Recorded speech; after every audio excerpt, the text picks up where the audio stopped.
আপনি মনোযোগ দিয়ে কানগুলো খরগোশের মতো খাড়া করে যদি কথাগুলো শুনেন, আপনার মনে হবে আপনি এখানে বসে কিয়ামত চোখে লাইভ দেখতেছেন। লাইভ আল্লাহ এমন ভাবে বলেছে, সুবহানাল্লাহ পড়েন। তা আসুন আমরা সরাসরি কিয়ামতকে দেখে আসি। আসলে কিয়ামতটা কেমন বর্ণনা করছেন কে? আল্লাহ। সূরার নাম হচ্ছে সূরাতুল কারিয়া। কি নাম? আওয়াজ করে উত্তর দিতে হবে। সূরার নাম আল কারিয়া। চিৎকার মেরে বলেন সূরার নাম কি? আল কারিয়া। এটা মাক্কি সূরা। কি সূরা? বিশ্বনবীর জীবনের দুইটা পর্ব, একটা মাক্কি পর্ব আর একটা মাদানী পর্ব। এটা মাদানী পর্বে নাজিল হয়নি, এটা নাজিল হয়েছে মাক্কি পর্বে। এই সূরার আয়াত সংখ্যা 11। এটা কোরআনের 101 নম্বর সূরা।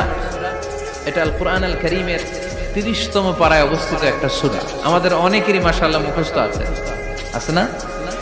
ইমাম সাহেব নামাজে প্রায় পড়ে, অনেকেরই মুখস্থ। শুনতে শুনতে কবে যে মুখস্থ হয়েছে আমাদের নিজেরাও জানি না। সুবহানাল্লাহ পড়েন। কোরআনের ভেতরে খালি বরকত, এটার সাথে লাগলেই বরকত, মসজিদে গেলেই বরকত। মনের অজান্তে আমরা এই সূরাকে মুখস্থ করে ফেলেছি। কিন্তু এই সূরার ভেতরে যে আল্লাহ কোরআনের কিয়ামতের এত চমৎকার নকশা এঁকেছেন, এত প্রামাণ্য বর্ণনা দিয়েছেন, এটা আমরা অনেকে জানিই না। আসুন আমরা এই সূরার আলোকে দেখার চেষ্টা করি যে কিয়ামতটা কিরকম হবে। আল্লাহ একটা শব্দকে এই সূরার শুরুতে 3 বার উল্লেখ করে আমাদের দৃষ্টি আকর্ষণ করেছেন। আল্লাহ tried to draw our attention by mentioning 3 times a word, and that is al-qari'ah. al-qari'ah শব্দটাকে তিনি 3 বার উল্লেখ করে আমাদের দৃষ্টি আকর্ষণ করেছেন। একটা শব্দ 3 বার বললে মানুষের দৃষ্টি আকর্ষিত হয় না? যেহেতু এটা আরব দেশে নাজিল হয়েছে, আবার মক্কায়, মক্কার লোকেরা আরবি বুঝে, তাদেরকে প্রথম বলা হলো আল কারিয়া। তারা ফিরে তাকালো, কি আল কারিয়া? আবার বলা হলো মাল কারিয়া। কি মাল কারিয়া? আবার বলা হলো ওয়ামা আদরাকা মাল কারিয়া। আবার তারা ফিরে তাকালো। দৃষ্টি আকর্ষণের জন্য আল্লাহ তাআলা 3 বার এই শব্দটা বলেছেন। এজন্য এই শব্দের একটা সিগনিফিকেন্স, একটা গুরুত্ব, অর্থবহ একটা মানদণ্ড আছে না নাই?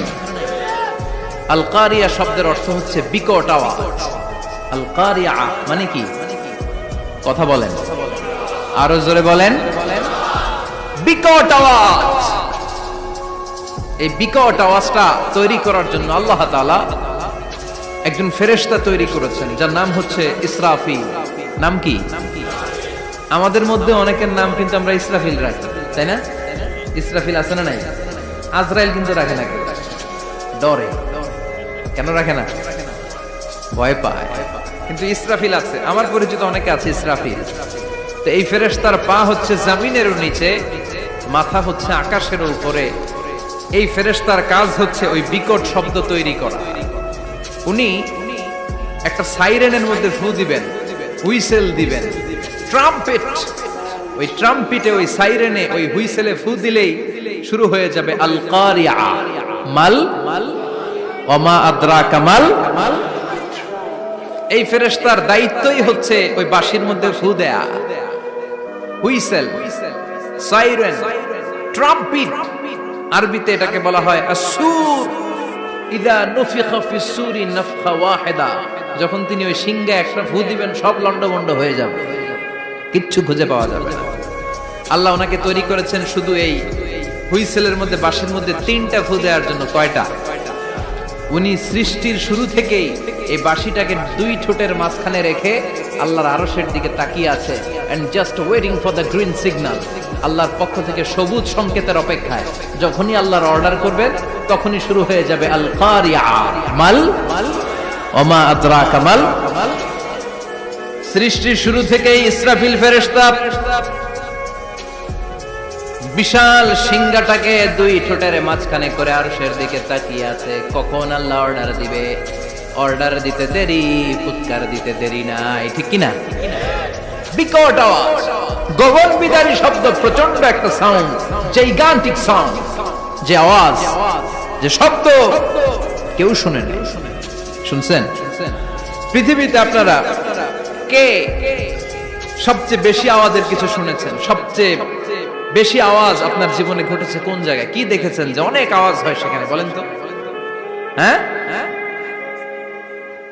বজ্রপাত, বজ্রপাতের আওয়াজ আপনি শুনেছেন, বিকট আওয়াজ, তাই না?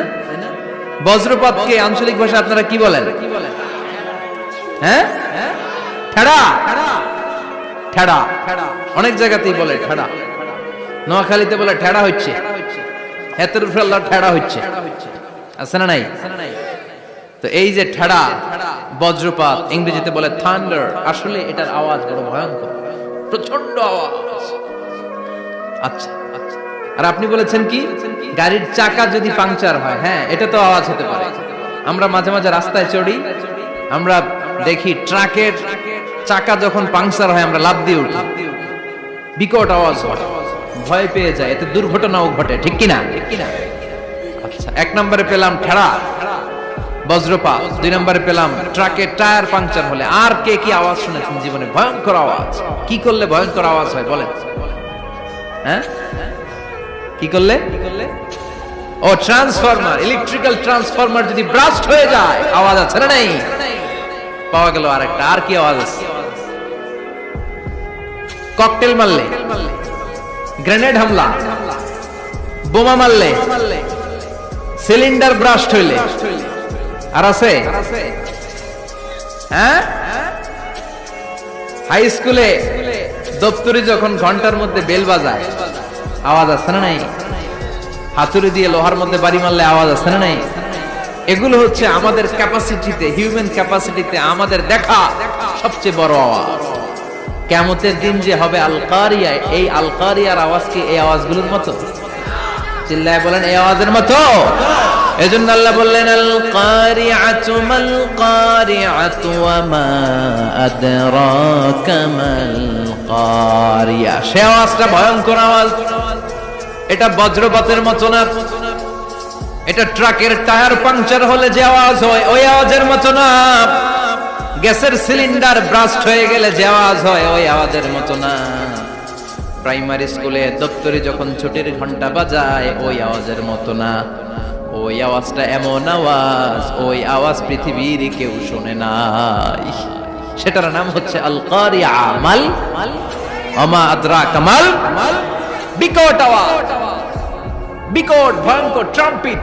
এই সাইরেনে ফু দেয়া হবে, প্রথম ফু দেওয়ার সাথে সাথেই লন্ডভন্ড হয়ে যাবে। এই ইসরাফিলকে তৈরি করা হয়েছে শুধুমাত্র কেবলমাত্র 3টা ফু দেওয়ার জন্য। চিল্লায় বলতে হবে কয়টা? এই ফেরেশতার আর কোনো কাজ নাই। তার আর কোনো কাজ আছে?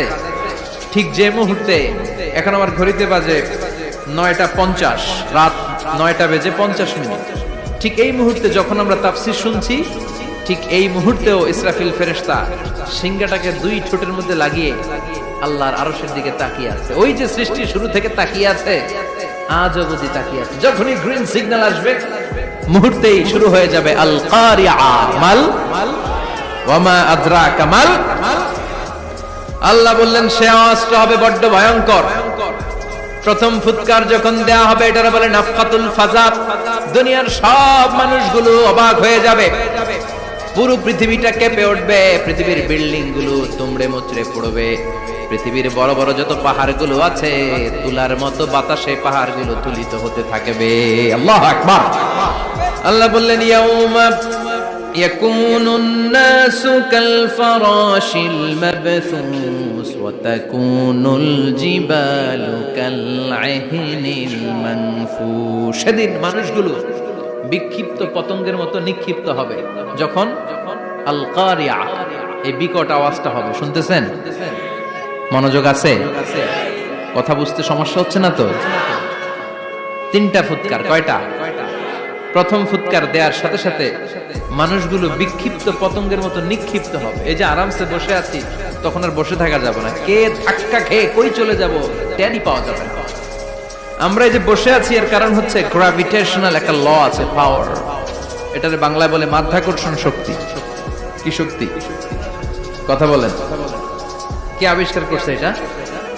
হ্যাঁ, কে? বিজ্ঞানের নিউটন, আইজাক নিউটন আবিষ্কার করেছে। আপেলকে সে নিচে পড়তে দেখে গবেষণা করে পেয়েছে গ্র্যাভিটেশনাল পাওয়ার। ওইটা থাকার কারণে পৃথিবীর সেন্টার সবকিছুকে নিচের দিকে টানে, নিজের দিকে টানে, ফলে আমরা বসে আছি।